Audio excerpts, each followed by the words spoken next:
Good evening, and I'm getting ready to put together some sourdough for English muffins, and it has to sit overnight. So I want to go ahead and make it tonight and then let it sit in my warm spot until tomorrow morning.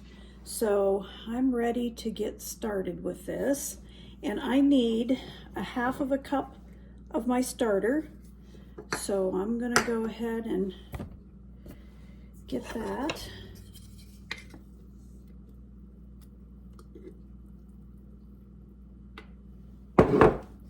So half of a cup of starter.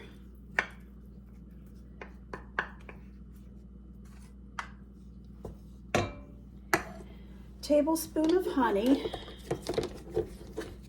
This is almost gone, but I want to use it up before I open my new one. So a tablespoon of honey.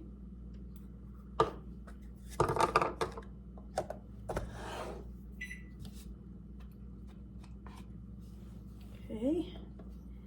And a cup of milk.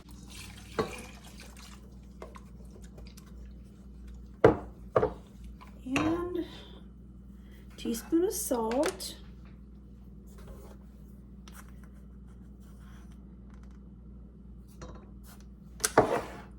And 3 cups of flour. Bring this over here. I have the 3 cups of flour already measured out. It's all-purpose flour. And I'm just gonna mix this up until it's kind of a shaggy dough.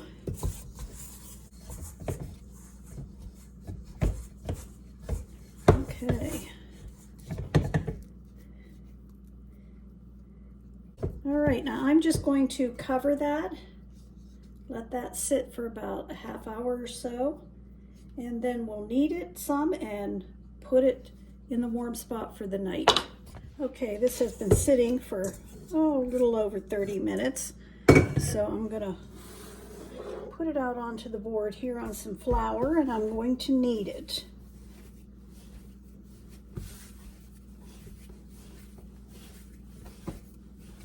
Could do this in my mixer with my dough hook, but I don't feel like getting that all out tonight.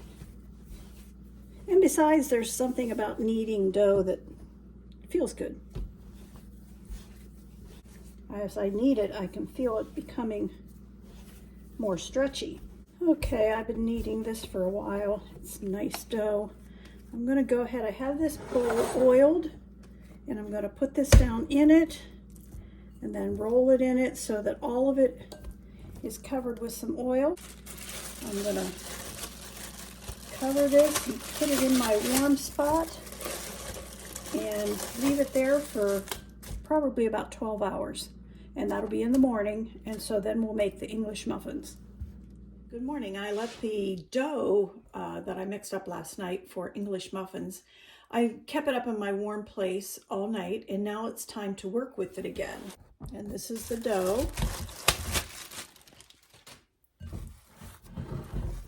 I want to put this out onto the counter on some flour. I'm just going to put a little bit of flour out here.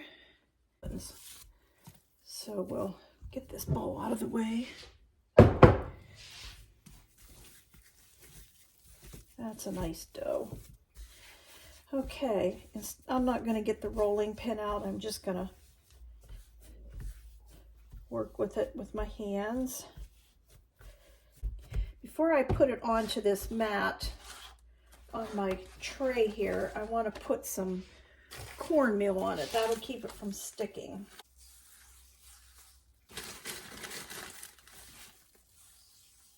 And I've got a 3-inch cutter here that I'm going to cut these. I'm going to put them on this cookie sheet right on the cornmeal.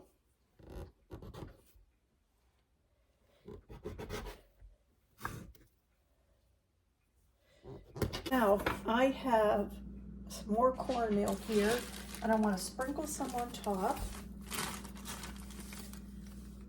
I need to bring this over where you can see it. Just going to sprinkle a little cornmeal on top of each one. So there they are, ready to sit for about an hour and let them rise. Okay, I'm getting ready to cook these English muffins.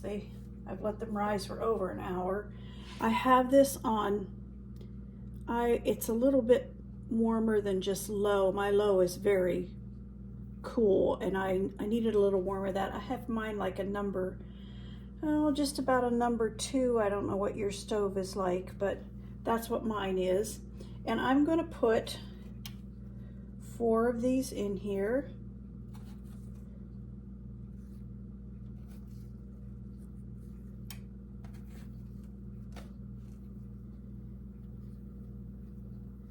Give them a little space, and I'm going to put the lid on.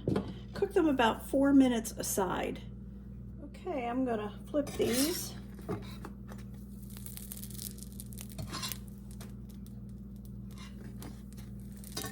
Okay. And I did have to cook them more than 4 minutes. I had my heat too low, so I turned it up, and the next batch should not take as long. One way to check and see if these are done is to take a food thermometer and put into the middle and see what the temperature is. We're over 200, so those are done. I'm going to put these up here. I have a rack over here. I'm putting them on, and we'll put 4 more in. Okay, I have these all done. They're all done in the frying pan, but I checked a couple of them with a food thermometer, and a couple of them came up to 200 degrees, but most of them did not, and I want them to be at least 200 degrees to be sure they're done in the inside and not doughy. So I'm preheating my oven to 350, and when it's done, I'm going to pop them in. I have them on my stone here, and I'm going to put them in for about 10 minutes, and then I'll show you. Okay, these are all done, and I did put them in the oven for 10 minutes on one side, flipped them and did them about 3 or 4 minutes on the other side. I'm sure they're done inside now. I'm going to let them cool a little bit, and then I'm going to go ahead and split them. Okay, I'm cutting them in half. There's one. Mine doesn't have all the big holes in it. I didn't do the stretches and folds and everything, and that's fine. I like them this way. Then your butter and everything doesn't fall down through it. So there it is. I just wanted to show you.